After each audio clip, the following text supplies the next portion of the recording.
తగినంత ఆయిల్ వేసుకొని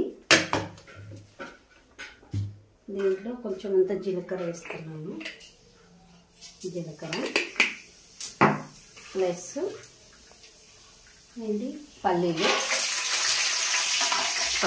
కల్లిపాకు, ఎండుమిర్చి, తర్వాత నేను తగ్గినంత పసుపు.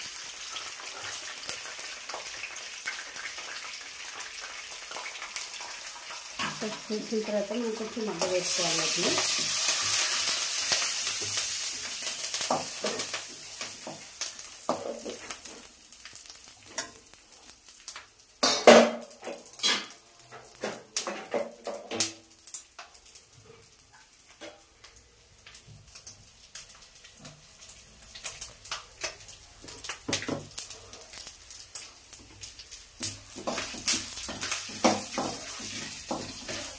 అది చింతపండు పులిహోర వేసుకుంటే పిల్లలు బాగా ఇష్టంగా తింటారు, మంచిగా తింటారు. చిన్నపిల్లలు తిన్నవాళ్ళు మంచిగా తింటారు.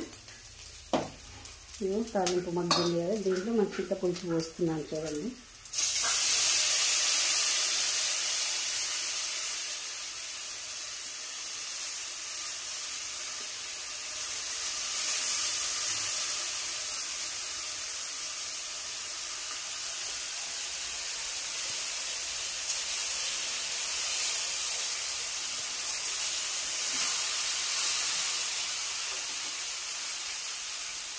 పులుసు ఇలా మగ్గ వేసుకొని చింతపులుసు కొంచెం మరిగిన తర్వాత మనము దీంట్లో ముందుగా పిసుకు పెట్టుకున్న అన్నాన్ని రైస్ దీంట్లో వేసుకోవాలి. వేసుకుంటే బాగుంటుంది.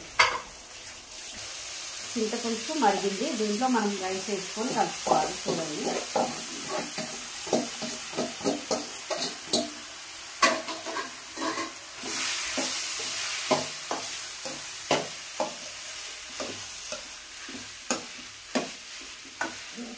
చింతపండు పులిహోర, చింతపులుసు పులిహోర బాగుంటుంది.